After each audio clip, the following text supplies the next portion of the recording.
Well, for the last few days, we've been talking about the Ukrainians who have been crossing through that border here into Poland. To this point, hundreds of thousands have done that. Nearly over 500,000 Ukrainians have fled the country in order to seek refuge in other nations.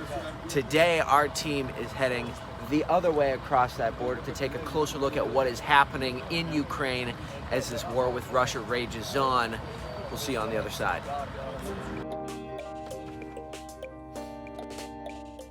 So we just passed through customs, leaving Poland, heading into Ukraine. Whole process took 30 minutes or so. Very thorough, considering the number of people that are trying to leave Ukraine and come into Poland. Of course, it's going to be an extensive process. It took us a long time to get through and go back into Ukraine. Now here we are, the country that 7 million people are trying to flee. We're here.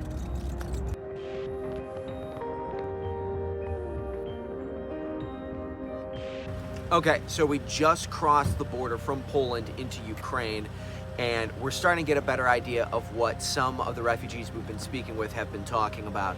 We're a couple of miles into Ukraine now. This line of cars, it goes all the way up to the port of entry, but it doesn't start here. You turn around, walk with me this way. It goes as far as the eyes can see, miles upon miles of cars. Some of the people who we've been speaking with have told us that they walked or drove dozens of miles in order to get to this point, but they were stuck in line here for hours on end, sometimes over 24 hours. So our team has made it to Ukraine. We're staying in Ivano-Frankivsk, which is in the southwestern portion of Ukraine, as things continue to heat up here. We just made the journey over from Poland today, and there's a few things that you can see instantaneously. First, there is a lot of tension in the air here in Ukraine. Everywhere you drive, you see military members, you see militia.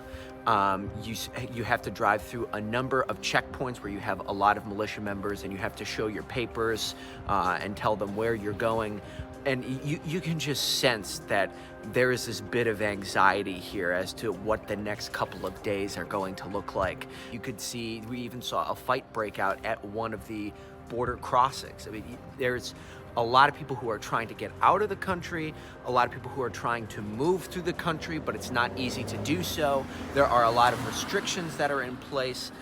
There's such a huge military presence here in the western portion of the country. And then this isn't even where a lot of the action is. Kiev is still quite a distance away from us. But you can instantly tell that this is very different than Poland, what we saw before. A lot of people don't know what the next couple of days are going to hold for them, but we're going to be here on the ground to see what happens.